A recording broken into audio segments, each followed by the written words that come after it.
Europe Midi. Il est 12h54, la suite d'Europe Midi. Avec vous, Sébastien Guyot, depuis le Salon de l'Agriculture. Et l'Europe à la une avec Daniel Cohn-Bendit. Bonjour Dani.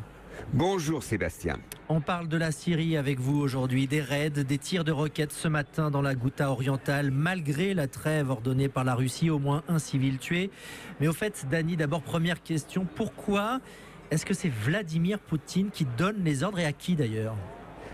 Si vous voulez, Sébastien, c'est la situation un peu dans le monde aujourd'hui.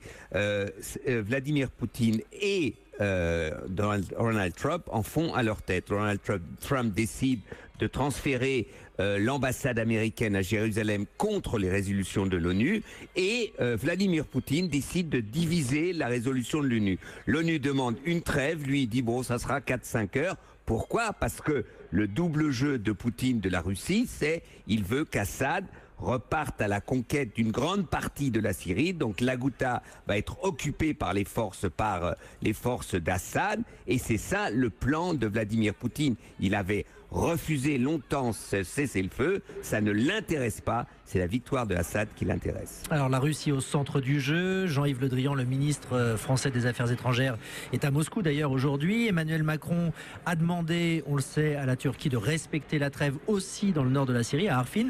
Quel poids pèse la France aujourd'hui dans ce conflit, Dani ?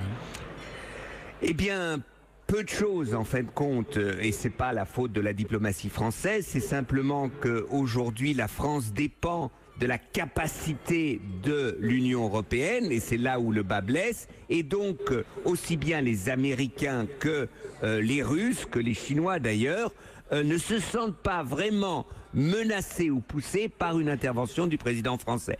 Ils le respectent, mais ça ne suffit pas. Donc aujourd'hui, un dictateur comme Erdogan ou comme Monsieur Poutine, eh bien non, ils n'en ont rien à cirer de ce que demande le ministre des Affaires étrangères français ou le président de la République. Donc ce serait à l'Europe, mais l'Europe est trop faible aujourd'hui, son architecture politique ne fonctionne pas, c'est un peu comme l'ONU, donc nous avons un double déficit, le déficit de l'ONU et le déficit de l'Europe. Déficit de l'ONU et de l'Europe, mais alors qu'est-ce qu'on peut faire ? Que peut faire l'Europe face à cette impuissance ?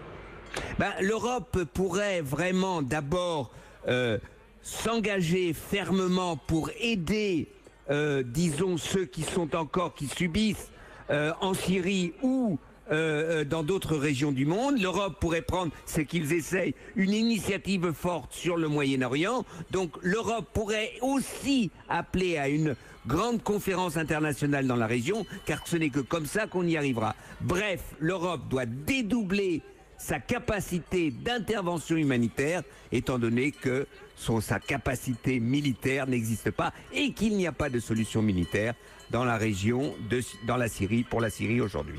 L'Europe à la une tous les jours avec Daniel Cohn-Bendit. Merci Dani et à demain. À demain Sébastien, ciao ciao.